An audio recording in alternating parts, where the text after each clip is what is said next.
तेज धूप हो तो माननीय मोदी जी की कृपा से, जब बहुत तेज बारिश हो तो माननीय प्रधानमंत्री जी की दया से, किंतु यदि 45 बरस की बेरोजगारी है तो वो 70 वर्षों का दुष्परिणाम है। यदि चंद्रमा पूरा निकला है तो प्रधानमंत्री जी की दया है। अगर सूर्य ग्रहण पड़ा है तो वो 60 वर्षों के योजनाओं का नतीजा है।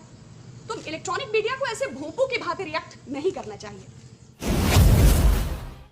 दूसरा, रजत शर्मा जी ने ट्वीट किया है कि चीन के हाथ मड़ोरे तो टैंक वापस, और नरेंद्र मोदी जी को टैग करते हुए उन्होंने लिखा हो कि मैप हो या ऐप हम बता देंगे।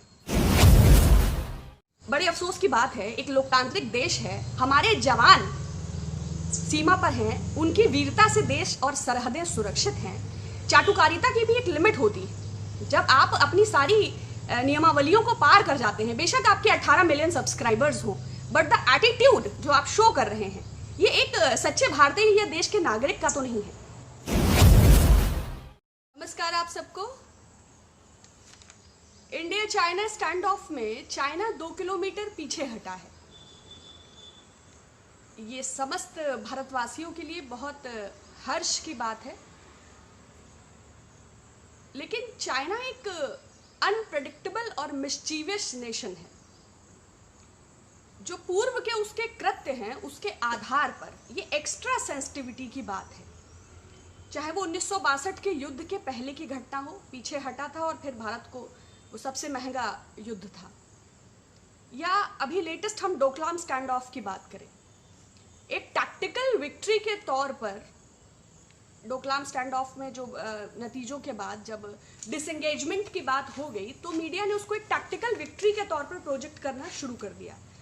नतीजा ये हुआ कि उसने परमानेंट मिलिट्री स्ट्रक्चर्स वहां पर क्रिएट कर लिए। अभी भी वहां पर तनाव जारी है।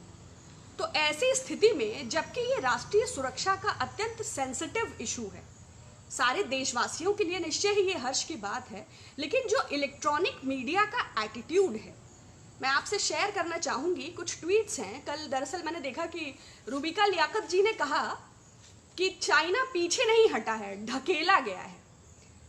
एक ऐसा चैनल जिसके 32 मिलियन सब्सक्राइबर्स हैं और इतने गैर जिम्मेदार और इस तरह के जो बयान होते हैं, ये कितनी दूर तक, अगर हम ग्लोब टाइम्स को लगातार देखते हैं एक माउथ पीस के तौर पर, तो इंटरनेशनल मीडिया हमें भी ऑब्जर्व करता होगा।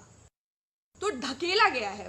बड़ा अजीब लगता है जब अभी प्रधानमंत्री जी ने कहा ना कोई घुसा है ना, तब कोई प्रश्न क्यों नहीं करता। जब बहुत तेज धूप हो तो माननीय मोदी जी की कृपा से, जब बहुत तेज बारिश हो तो माननीय प्रधानमंत्री जी की दया से, किंतु यदि 45 बरस की बेरोजगारी है तो वो 70 वर्षों का दुष्परिणाम है। यदि चंद्रमा पूरा निकला है तो प्रधानमंत्री जी की दया है। अगर सूर्य ग्रहण पड़ा है तो वो 60 वर्षों के योजनाओं का नतीजा है। तो इलेक्ट्रॉनिक मीडिया को ऐसे भोंपू की भांति रिएक्ट नहीं करना चाहिए। दूसरा, रजत शर्मा जी ने ट्वीट किया है कि चीन के हाथ मड़ोरे तो टैंक वापस, और नरेंद्र मोदी जी को टैग करते हुए उन्होंने लिखा हो कि मैप हो या ऐप हम बता देंगे। बड़े अफसोस की बात है, एक लोकतांत्रिक देश है, हमारे जवान सीमा पर हैं, उनकी वीरता से देश और सरहदें सुरक्षित हैं। चाटुकारिता की भी एक लिमिट होती है। जब आप अपनी सारी नियमावलियों को पार कर जाते हैं, बेशक आपके 18 मिलियन सब्सक्राइबर्स हो, बट द एटीट्यूड जो आप शो कर रहे हैं, ये एक सच्चे भारतीय या देश के नागरिक का तो नहीं है। ये गलत है। तीसरा, रोहित सरदाना जी ने ट्वीट किया, झुकता है चीन, झुकाने वाला चाहिए। ऐसे सेंसिटिव इश्यूज पर जो अभी एक ऐसे वक्त और दौर में है कि मैंने कहा ना कि इलेक्ट्रॉनिक मीडिया को भोंपू की तरह रिएक्ट नहीं करना चाहिए।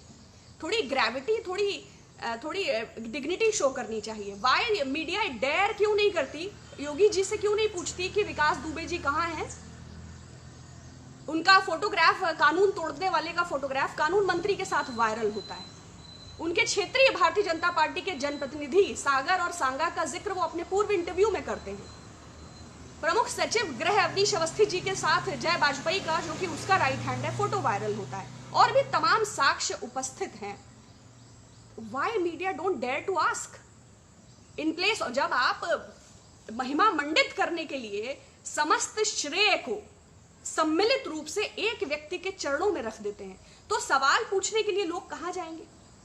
तो अब तो पूछना चाहिए कि भाई कानपुर के शेल्टर होम बाल संरक्षण गृह में 57 लड़कियां कोरोना पॉजिटिव, 2 गर्भवती और 1 एड्स से पीड़ित है, तो उसकी जिम्मेदारी भी तो इन महामानवों को ही होगी जिनको महिमा मंडित करने के लिए आप इस प्रकार के ट्वीट्स कर रहे हैं। अमीश देवगन जी ने लिखा है, मोदी जी की आक्रामक नीति से चाइना के पैर उखड़ गए। तो जो हमारे 20 जवान शहीद हुए क्या पिकनिक कर रहे थे? शर्म आनी चाहिए ऐसे पत्रकारों को, ऐसे चैनल्स को। ठीक है, सबको एडवर्टाइजिंग का लोभ होता है, सबको अपने खर्चे होते हैं, लेकिन थोड़ी सी अपनी मानवीयता और थोड़ी सी तो अपनी देशभक्ति बरकरार रखिए। और मैं चौरसिया जी के ट्वीट का और मैं चित्रा जी के जिक्र ट्वीट का और भी आप सबसे परिचित हैं, नाम लेने की बहुत आवश्यकता नहीं है, लेकिन जो मीडिया एक व्यक्ति के चरणों में पूरे भारत की गरिमा को रख देता है, पूरी सेना के शौर्य को रख देता है, ये दुखद है। ये देश का विषय है और सबको देशवासी की तरह ही रिएक्ट करना चाहिए। क्या यही विकास दुबे यदि विशेष समुदाय का व्यक्ति होता तो अभी तक आधार कार्ड को सिमी से कनेक्ट कर देते? अगर ये दलित या पिछड़े समाज से जुड़ा व्यक्ति होता तो क्या मीडिया का समाज का ये रवैया होता? अगर हो सकता है कि 22 में वो उम्मीदवार होता और भारतीय जनता पार्टी उसमें गृह मंत्री या मुख्यमंत्री बनने की संभावनाओं को देख रही होती, तब ये हिस्ट्री शीटर ना होकर हिस्ट्री पेकर हो जाता। तो लोकतंत्र का स्तंभ है पत्रकारिता, और इतने भव्य पत्रकारों को जिनकी फॉलोइंग और सब्सक्रिप्शन मिलियंस में है, थोड़ी सी तो नैतिकता का प्रदर्शन करना चाहिए। एक आम नागरिक के तौर पर मैं ये अपेक्षा करती हूँ।